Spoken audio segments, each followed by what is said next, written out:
자, 오늘 본문은 한 과부가 등장을 합니다.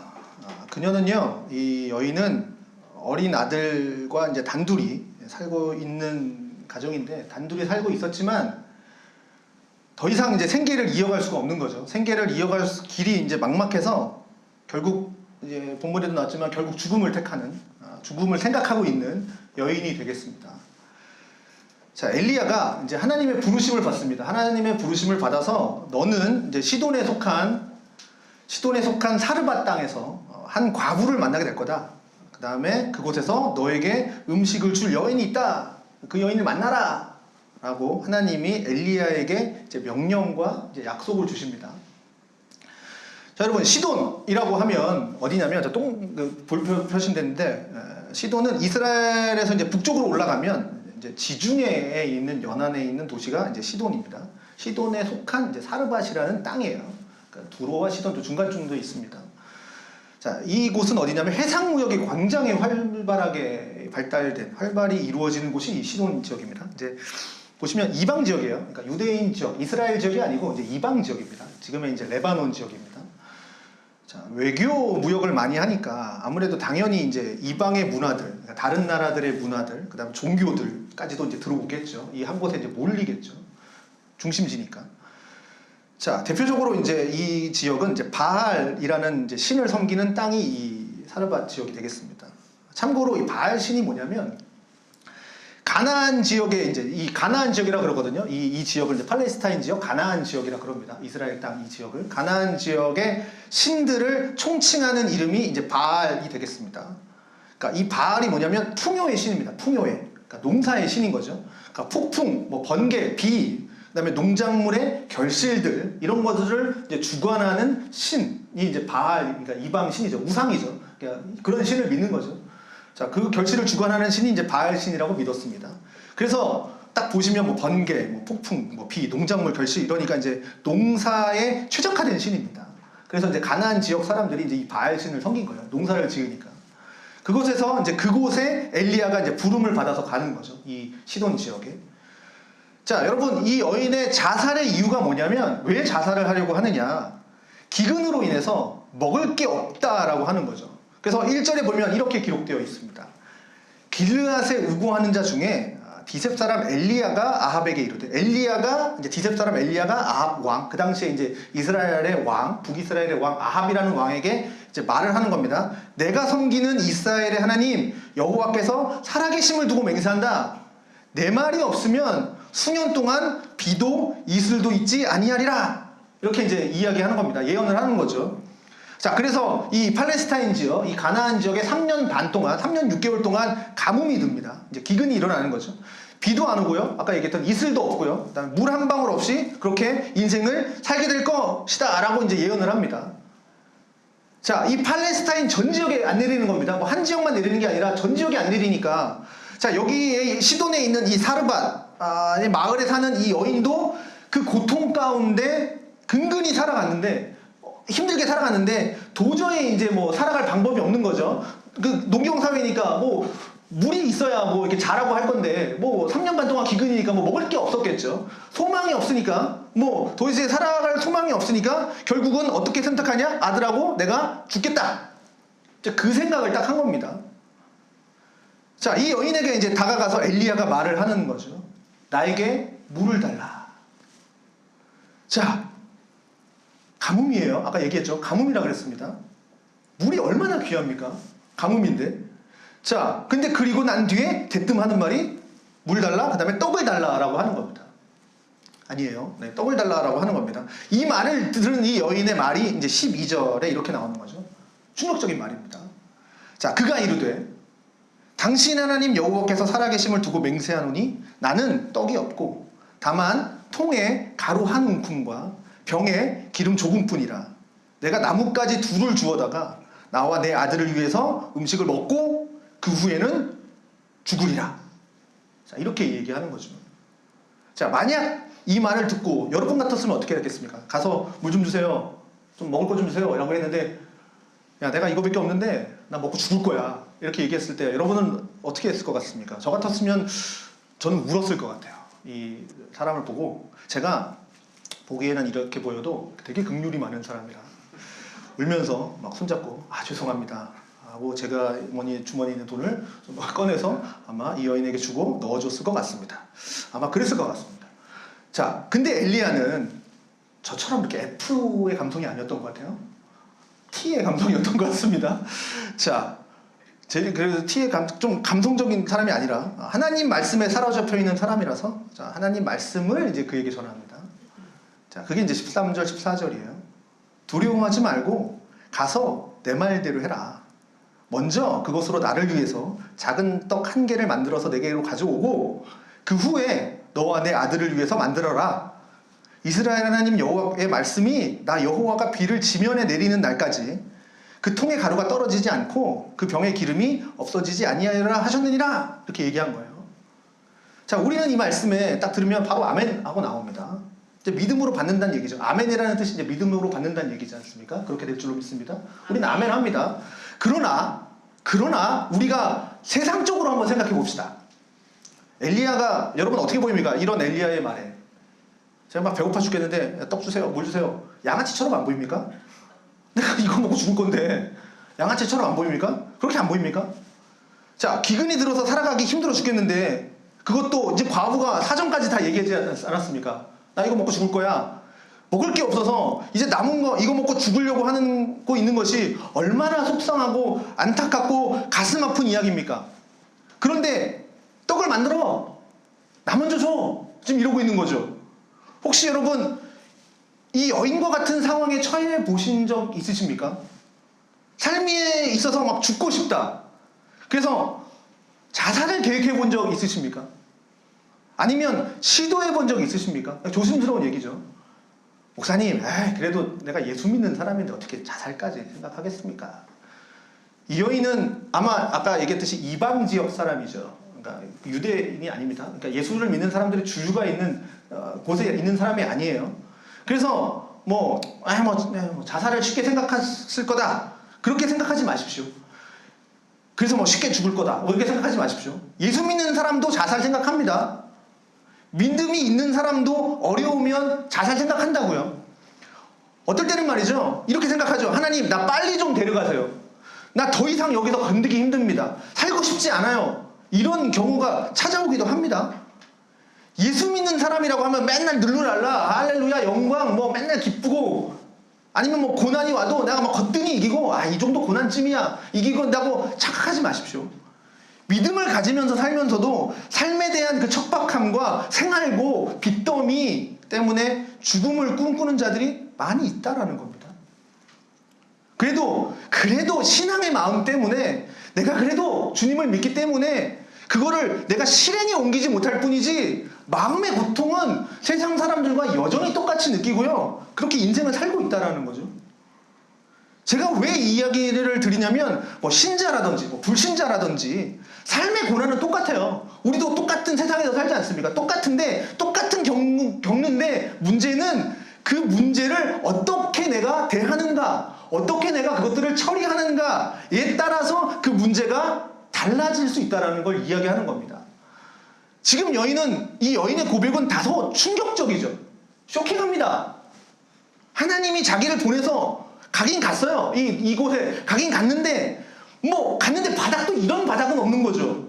과부라고 하니까 남편이 없는 건 당연한 거고 이 당시 여자 혼자 사는 거는 지금과는 다릅니다.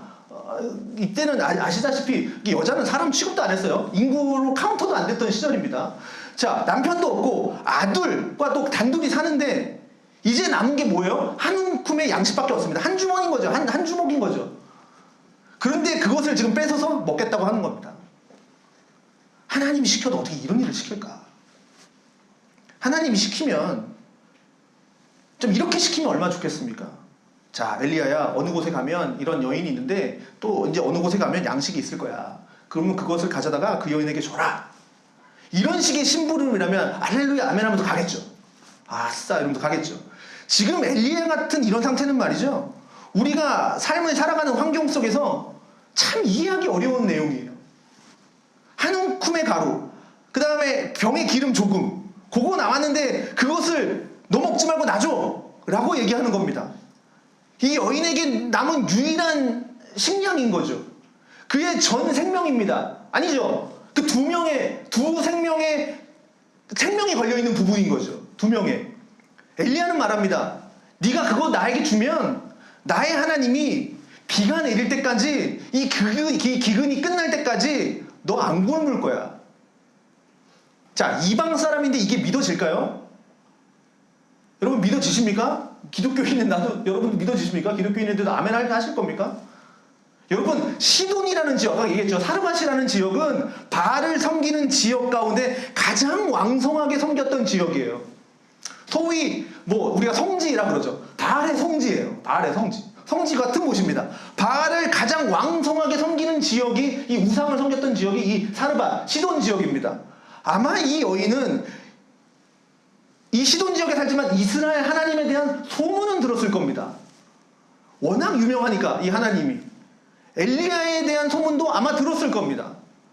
근데 이방 사람, 믿는 사람은 아닌 거예요. 그 소문은 들었겠지만. 자, 그런데 이제 이 여인에게 말하는 거죠. 네가 그렇게 하면 이스라엘의 하나님이 여호와께서 이 비가 내릴 때까지, 가뭄이 끝날 때까지 네 생명을 지켜줄 것이다. 먹고 마시는 문제 하나님이 해결해 줄 거야. 믿음이 없는 눈으로 엘리야를 보면 정말 상식밖의 행동이죠. 그런 식으로 꼭 요구를 해야 하나? 하고 많은 방법 중에? 라고 말할 수 있을 겁니다. 지금 이 상황에 가장 좋은 해결책, 여러분이 생각하는 가장 좋은 해결책은 뭘 것 같아요? 여러분이 생각하는 가장 해결책, 쉽게 말하면 이런 거겠죠. 가진 거 나누면 되죠. 옆에 가서 꼬아서 주면 되죠. 가장 좋은 해결책 아닙니까? 그게 방법 아니겠습니까? 왜 이런 식으로, 하도 많은 방법 중에 왜 이런 식으로 할까? 좋은 방법 많잖아요. 옆에서 한 가마니를 주었더라. 한 두 가마니를 줬더라. 이런 거 좋지 않습니까? 왜 하나님은 이 여인에게 그런 요구를 하도록 만드셨을까? 만약 이런 시대, 지금 오늘날 이 시대에 이런 요구가 우리 가운데 임하면 우리는 어떻게 반응할까? 제가 예를 들면 이럽니다. 제가 정말 우리 교회 안에 그냥 하정아 미안해. 그냥 하정이 예를 듣게 하정이한테 가서 근근히 살긴 안 치겠지만 하정이한테 가서 야 하정아 헌금 1,000만 원 해. 1,000만 원 해. 목사님 1,000만 원은 무슨요? 저 10만 원도 없어요. 빚을 내서라도 해. 그럼 하정이가 뭐라고 하겠습니까? 미친놈 그러겠죠. 제가 생각해도 미친놈일 것 같아요. 자, 재산이 있는 사람한테 가서 얘기하면 조금은 말은 통하겠죠. 재산이 있으니까. 여러분 제가 이렇게 목회하면서 정말 사람이나 환경에 흔들리지 않고 오직 예수님만 바라보면서 예수를 믿는 그 믿음 가운데에서, 굳건한 믿음 가운데 서서 정말 하나님 앞에 온전히 헌신하고 온전히 순종하는 가운데 사는 사람을 찾아보기가 참 힘듭니다. 기독교인이라 할지라도 정말 하나님을 바라보는 마음에서 정말 온전히 순종하는 사람을 보기 정말 힘들어요. 그런 시대인 것 같아요. 온전한 순종으로 주님을 섬기고 온전한 순종으로 교회를 섬기고 그런 사람을 찾기 어려운 시대입니다. 거의 대부분 어떻게 합니까? 예수를 믿는다고 하지만 신앙생활 하지만 그냥 자기 기준이에요. 자기 기분이에요. 자기 가치고요. 그냥 자기 감정입니다. 기분 나쁘면 어떻게 합니까? 그냥 엎어버려요. 안 해요. 자기 기분 살살 맞춰주면 또 해요. 좋다고 해요. 순종의 수준이 거의 어린아이 수준이라는 거죠. 대부분의 기독교의 신자들이. 우리 대부분이 그래요. 그러나 오늘 이 사르밧 과부의 이 사건을 볼 때 우리는 다 어떻게 고백하냐면, 얘기했죠. 아멘이라고 고백을 해요. 나에게도 이런 일이 더해진다면 내가 아멘 하겠습니다. 왜요? 내 이야기 아니니까요. 남의 이야기니까요. 그래서 15절에 엘리야의 말을 들은 이 여인의 반응이 나옵니다. 15절에 기록하기를 그가 가서 엘리야의 말대로 하였다 라고 했습니다. 여러분, 하나님을 믿지 않고 이방신을 섬기는 이 여인이 도대체 무슨 정신으로 시키는 대로 했을까? 왜 이 여인은 엘리야의 말대로 했을까? 양식이 한 움큼밖에 없는데, 이거 먹고 내가 죽으려고 했는데 엘리야의 말대로 합니다. 아마 인간적으로 생각했을 때, 인간적으로 한번 봅시다. 이거 먹고 죽으나? 내가 이거 한 움큼 먹고 죽으나? 안 먹고 죽으나? 이스라엘 하나님은 내가 소문을 좀 익히 들었는데 에이 한번 해보자 라는 것도 좀 있지 않았을까? 소문을 들었으니까. 이 여인에게 뭐 온전한 믿음이 있었겠습니까?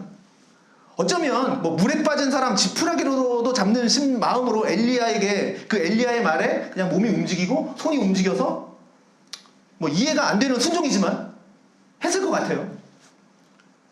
이 요구가 지금 도통 어려운 요구인데 이 여인은 희한하게 순종합니다.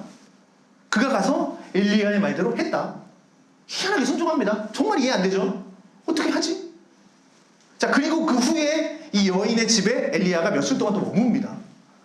자, 그리고 어떻게 됩니까? 다음 장에 그리고 가뭄이 해소될 때까지 이 여인의 가루통에 가루가 떨어지지 않고 기름통에 기름이 끊어진 적이 없다 라고 성경은 기록하고 있습니다. 자, 이 사르밧 과부는 하나님을 모르는 여인이에요. 모르는 여인임에도 불구하고 하나님의 보냄을 받은 하나님의 선지자가 하는 말에 그가 어떤 심정일지 모르겠지만 이해가 안 되지만 순종해 나간 거죠. 여러분, 이 순종이 쉬웠겠습니까? 여러분 생각해 보십시오. 이거 엘리야의 말에 순종하는 게 쉬웠겠습니까? 마지막 생명과 같은 음식인데 그것을 엘리야의 말대로 그대로 행했단 말이죠. 다르게 말하면 이 여인에게 하나님의 은혜가 임한 겁니다. 자, 이방 민족이었고 하나님을 믿지 않는 이 여인이 엘리야의 이 말에 하나님의 사람의 말을 듣고 순종을 했더니 하나님이 그에게 복을 주셨다라는 거죠. 어떤 복입니까? 먹을 게 넘치는 복입니까? 아, 내가 먹을 게 없었는데 이제 먹을 게 넘쳤다. 하나님이 복 주셨다. 단순히 그냥 이 재물이 늘었다. 이거의 복입니까? 이 복은요, 뭐 가뭄에 먹을 것이 없었는데 먹을 게 많아져서 복이다.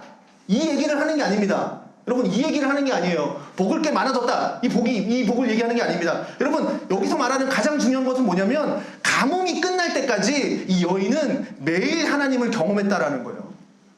저는 이 얘기를 하고 싶은 겁니다. 생각해 보십시오. 자, 가루를 펐어요. 기름을 부었어요. 다음날 갔는데 그대로예요. 기막힌 기적이죠. 이 기적을 하나님이 공급하시는 것을 이 여인은 매일 경험했다고요. 이 경험을 하나님이 공급해 주신다는 것을, 이 기적을 보면서 하나님이 그의 가정에 함께 하셨고 지금 함께 계시고 하나님이 그의 가정을 공급하시는 것을 매일매일 경험했다라는 거죠. 이것이 이 여인이 받은 복이에요. 단순히 그냥 야따 물질 받아라, 하나님 감사합니다, 야 내가 이제 며칠 동안 살겠구나, 이게 아니라는 거죠. 매일 경험했다라는 겁니다. 여러분의 삶에도 이런 경험이 좀 있었으면 좋겠습니다. 자, 이 기적을 경험하는, 자, 독일의 신학자 본헤퍼라는 사람이 이런 말을 했습니다. 제자의 길이라는 책에서 이런 말을 했는데, 믿음과 순종은 결코 분리될 수 없고 반드시 함께 가야 된다. 믿는 자만이 순종할 수 있고 순종하는 자만이 믿을 수 있다. 이것이 본헤퍼의 신앙의 관점입니다. 독일의 유명한 신학자죠. 저는 이 말에 100% 동의합니다. 자, 순종과 믿음과 순종은 뗄래야 뗄 수가 없는 겁니다. 동전의 앞뒷면과 같은 거죠. 같이 가는 겁니다. 우리가 진짜 내가 믿는다면 그러면 믿음은 순종으로 삶에서 드러나야 되는 거예요. 그 순종이라는 그 행위를 통해서 우리의 믿음의 열매가 맺혀지게 되는 겁니다. 내가 믿는 것에 열매들이 맺혀지는 거예요. 순종이라는 것을 통해서. 또 다르게 말하면 이 순종을 통해서 우리는 새로운 믿음의 역사를 이끌어 나가게 되는 것이고, 그 믿음의 역사를 이끌어 나갈 때 또 하나님께서 그 믿음 위에 그 믿음을 더 위에 얹어주시는 더하는 축복이 있는 줄로 믿습니다. 그래서 믿음과 순종은 함께 가야 우리는 성경의 가르침을 받은 자로서 그렇게 점점 더 변화되어져 가는 겁니다. 믿음과 순종이 함께 가야. 그래서 야고보서에서 야고보 사도는 그 야고보서의 주 내용이 이거 아닌가요? 줄곧 얘기하는 게 이거 아닙니까? 너희가 믿냐? 너희가 믿어? 너희가 믿어? 근데 왜 순종 안 해? 왜 순종 안 하냐? 너 그거 가짜 믿음인 거 모르냐? 너희가 믿는다면 순종해야 될 거 아니냐? 믿는다면서 순종은 안 하고 니들 기분대로만 사냐? 그게 믿음이라고 너희가 말할 수 있겠느냐? 이게 우리를 향한 야고보 사도의 질책입니다. 뭐 이런 거죠. 아들이 있는데 아빠한테 아빠 사랑해요. 그러나 아빠 시키는 건 안 할 거야. 내가 하고 싶은 건 할 거예요. 너 공부하라고 하는데 아빠 시키는 건 안 할 거예요. 이런 거랑 마찬가지죠. 믿음과 순종은 같은 거죠. 아빠를 믿어요. 그러나 아빠를 나를 위험한 곳에 끌고 가면 나 못 믿을 거예요. 막 이런 거. 믿는다고 하지만 여러분, 우리의 삶 가운데에는 매일매일 선택의 순간이 옵니다. 사르밧 과부는요, 지금 이 선택의 순간에서 하나님을 선택했습니다. 그리고 이제는 그녀는 매일매일 삶 가운데 하나님을 경험하게 됩니다. 하나님을 선택했으니. 아마 이 여인은 정말 이스라엘의 하나님을 믿는 이후에 이스라엘의 하나님을 믿는 그 믿음 가운데 아마 굳건히 온전히 섰으리라고 저는 생각합니다. 자, 오늘 본문 15절에 이렇게 얘기하죠. 그와 엘리야와 그의 식구가 여러 날 먹었으나 여호와께서 엘리야를 통하여 하신 말씀같이 통의 가루가 떨어지지 아니하고 병의 기름이 없어지지 아니하니라. 자, 이것이 바로 그가 그의 생명 같은 양식을 내려놓고 하나님의 말씀을 받자 임하는 하나님의 은혜와 축복이었다라는 사실입니다. 한 움큼의 양식을 붙들고 자살을 결정한 이 여인이, 이 한 움큼의 양식을 붙들고 자살을 결정한 이 여인이 한 움큼의 이 붙들고 있었던 이 양식을 내려놓고 하나님의 말씀을 붙듭니다. 붙들자 순종으로 나아가자 양식의 문제가 아니라 영혼의 문제까지 복을 누리는 은혜를 경험하게 되는 거죠. 우리가 삶을 살다 보면 누구나 삶의 문제들을 만나죠. 어떤 종류의 문제든지. 그 모든 문제를 우리가 해결하는 데 있어서 여러분, 이거를 인본주의적인 생각으로, 세상의 방법으로, 세상의 방식으로, 세상이 생각하는 그 방법으로 해결하면 그 문제로 인한 또 다른 문제를 초래하게 됩니다. 여러분 다 경험해 보시지 않았습니까? 그러나 우리가 어떤 종류의 문제든지 하나님을 찾게 되면 하나님이 해결해 줄 거라고 믿습니다. 거기에 답이 있는 거예요. 하나님을 찾아야죠. 하나님께 귀를 기울이시기 바랍니다. 왜요? 하나님은요, 살아계신 하나님이니까. 창조주 하나님. 비를 내리기도 하시고 멈추시기도 할 수 있는 분이 바로 창조주 여호와 하나님. 창조주 하나님이라는 사실입니다. 그래서 여러분들이 어떤 상황을 만나든지 하나님께 귀를 기울여야 됩니다. 교회를 30년, 40년 다녔다고 능사가 아닙니다. 새벽 예배 365일 빠지지 않았다고 능사가 아니라는 거예요. 매일매일 삶 가운데 내 문제를 붙들고 내 문제를 가지고 하나님을 찾고 하나님께 귀를 기울이는 그 반복함이 없는 30년, 40년, 50년의 신앙생활은 얻는 게 없습니다. 꽝이에요, 꽝. 그건 신앙생활이 아닙니다. 신앙에 성숙함이 없습니다. 다른 말로 표현하면 뭡니까? 하나님의 다루심을 못 받고 그냥 지나간 거예요. 그냥 종교생활 한 거예요. 그러니까 신앙이 잘할 리가 있겠습니까? 30년 전에도 맨날 그 상태인 거죠. 하나님이 살아계신지도 모르겠고 있는 것 같기도 한데 없는 것 같기도 하고 내가 왜 다니는지도 모르겠고 의무적으로 교회는 나오고 나가면 그냥 휴일에 그냥 주일일 뿐이고 오후일 뿐이고 못 자라는 거죠. 내 고통의 시간을 내 삶으로 그냥 지내온 겁니다. 그냥 고통이 오면 그냥 내가 견뎌낸 거예요. 내가 지나간 겁니다.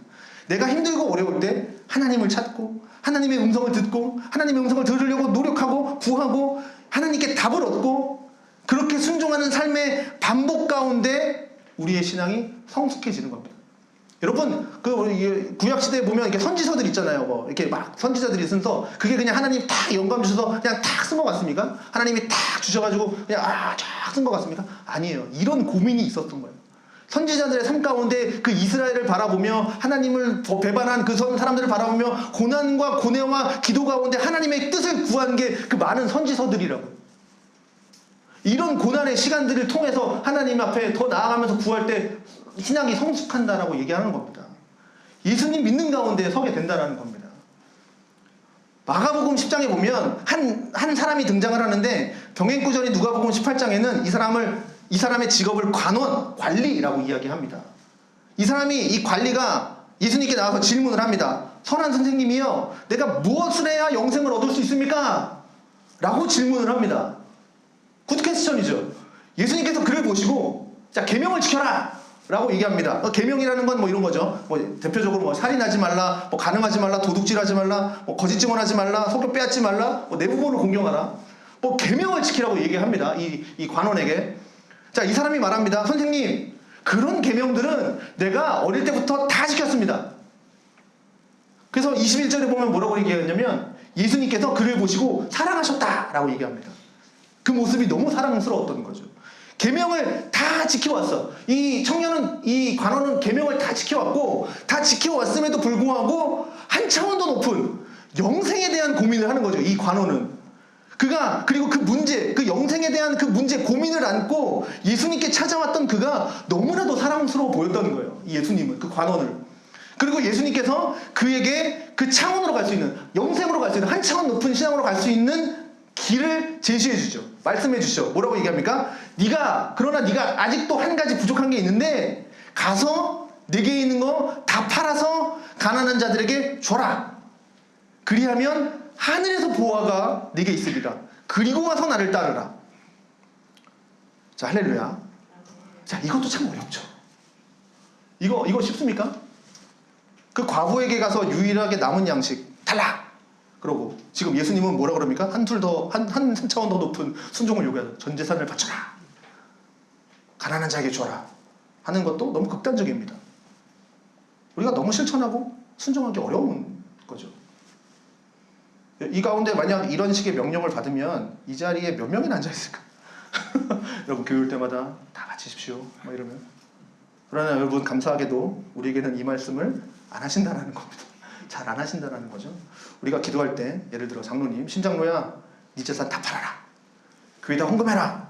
이런 식으로 하지 않는다는 겁니다. 하나님은 얼마나 감사한지. 그렇다면 왜 지금 이 관원에게는 이런 문제를 지적하셨을까요? 왜 이 관원에게는? 그것은 바로 이 문제가 이 사람 자신에게 있었기 때문입니다. 이 문제, 이 재산에 대한 문제가 이 사람에게 있었기 때문입니다.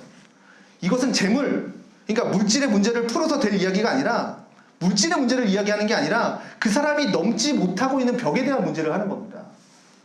유대인들은 어렸을 때부터 체계적으로 계명을 암기하고, 유대인이니까 계명을 암기하고 그런 것들을 지키는 교육과 훈련을 받았습니다. 그러니 이 사람은 그렇게 인생을 살아왔던 사람이에요. 계명을 지키고 그렇게 실천하는. 예뻐 보이죠. 하나님의 사랑스러워 보이죠.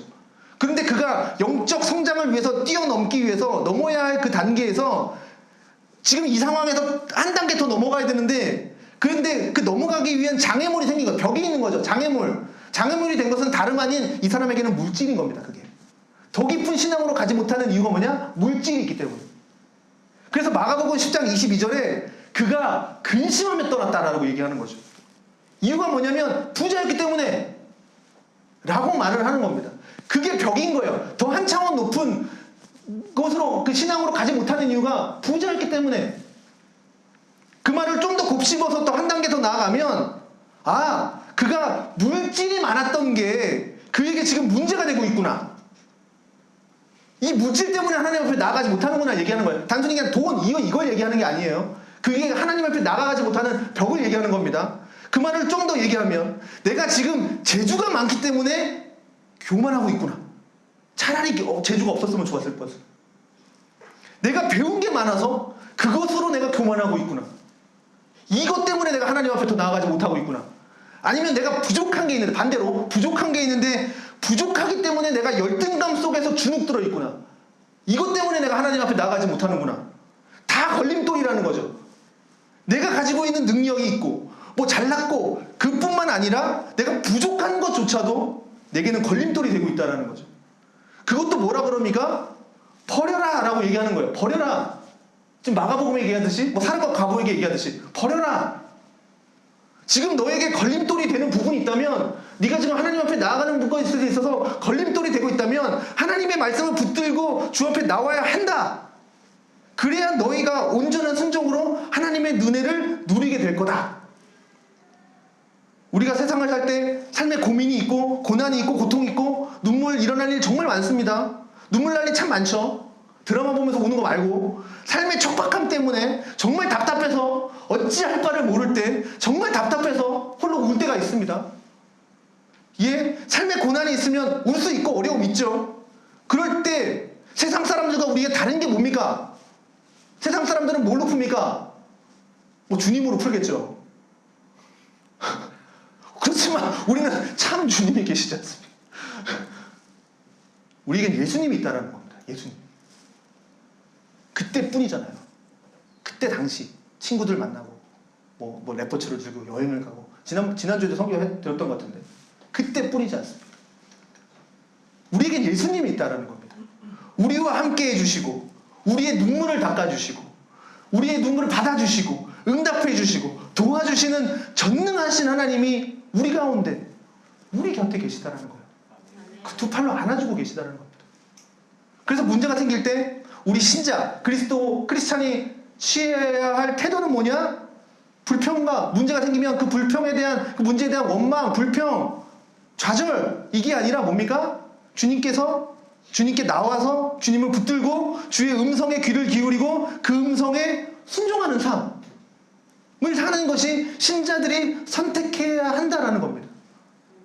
자, 누가복음 4장에 보면 예수님께서 이 사르밧 여인에 대해서 언급을 하십니다.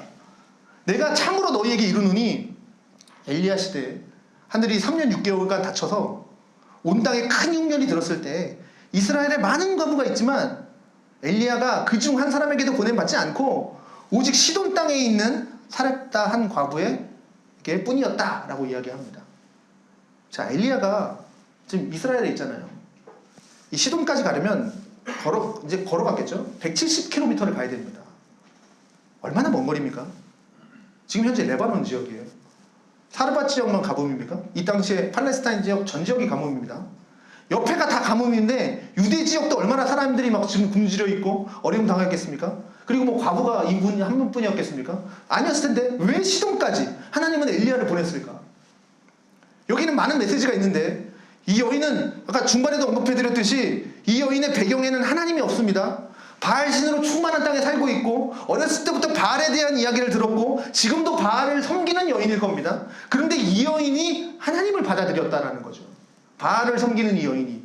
여러분이 어떤 상황에 있든지 어떤 열악한 환경에 있든지 어떤 어려운 상황이든지 우리가 이해할 수 없는 정말 힘겨운 상황이든지 여러분이 그 상황에서 그 상황 가운데에서 하나님을 받아들이기만 한다면 하나님의 말씀을 받고 순종할 수만 있다면 이 여인처럼 그곳에 하나님의 역사가 일어날 줄로 믿습니다. 아멘. 또 하나, 왜 굳이 이방 땅으로 보냈을까? 그것은 먼 후에 이스라엘만이 아니라 이방인까지 내가 구원하겠다 라고 하는 그 메시지가 아마 가운데 있습니다. 이것이 이제 굉장히 크겠죠. 내가 유대 땅만 아니라 시돈 땅, 이방인들까지. 그 여인에게 왜 엘리야를 보낸 줄 아느냐? 이스라엘뿐만 아니라 세계 모든 민족을 구원할 하나님의 마음을 보여준 예표라는 이야기죠. 하나님은 그런 분이라는 겁니다. 여러분이 어떤 열악한 환경, 어떤 열악한 가운데 있는지, 어떤 어려운 상황에 있는지 하나님의 은혜 받기가 힘들든지 그렇지만 그 환경 가운데 하나님을 받아들이고 내가 쓰러진 그곳에서 하나님 앞에 예배하시기 바랍니다. 말씀을 내 마음에 담아내고 순종하면 하나님이 일하십니다. 경험하십시오. 경험해 보십시오. 여러분이 하나님 앞에 나오게 하지 지금 나오지 못하게 하는 걸림돌이 뭔지를 좀 돌아보시기 바랍니다. 왜 내가 순종하는 삶을 살지 못할까? 왜 내가 평소의 삶 가운데에서는 교회에서는 내가 신자라고 얘기하는데 왜 내가 월화수목금토는 왜 그렇게 하나님 말씀에 순종하지 못할까? 왜 내가 말씀 따라 살지 못할까? 내가 왜 신자다운 삶을 살지 못할까? 그 벽이 내게 뭘까? 마가복음 10장의 관원의 벽은 물질이었다면 나는 뭘까? 인정욕일까? 뭘까? 무엇이 내가 지금 기도하지 못하게 만들고 있고 예배드리지 못하게 만들고 있고 주님을 가까이 하지 못하게 하고 있고 순종하지 못하게 만드는 내가 가지고 있는 가시, 걸림돌 무엇일까? 묵상해야죠. 그리고 그것을 주님 앞에 내려놓고 주님을 붙들고 순종하는 삶을 살아야 할 줄로 믿습니다. 아멘. 순종은요 하나님을 영화롭게 합니다. 불순종은 우리의 의를 드러내는 교만입니다. 불순종은 자신의 편안함을 찾고 있는 우리의 탐욕에 불과합니다. 자, 요한복음 14장 15절 예수님께서 이렇게 말씀하십니다. 너희가 나를 사랑하면 나의 계명을 지키리라. 너희가 하나님을 사랑하면 계명을 지키는 것은 당연한 겁니다. 하나님은 그렇게 바라보고 있습니다. 믿음과 순종의 상관관계 말이죠. 오늘 이후부터 우리가 하나님 뜻대로 살아야 하는데 어떤 상황이든지 열악한 가운데 내가 어떤 문제이든지 하나님께 귀를 기울이시기 바랍니다. 하나님께 나오시기 바랍니다. 그분이 우리의 삶의 유일한 답이십니다. 나는 길이요 진리요 생명이다. 주께서 말씀하시지 않았습니까? 그러므로 그분께 나와서 내 눈물로 말씀하시고 내 가슴의 고통을 통해 말씀하시고 은혜를 베풀어 주시기를, 도와주시기를, 그래서 하나님의 도우심과 은혜 가운데 승리하고 성공하고 복된 인생을 사는 저와 여러분의 삶이 되기를 주의 이름으로 축원드립니다.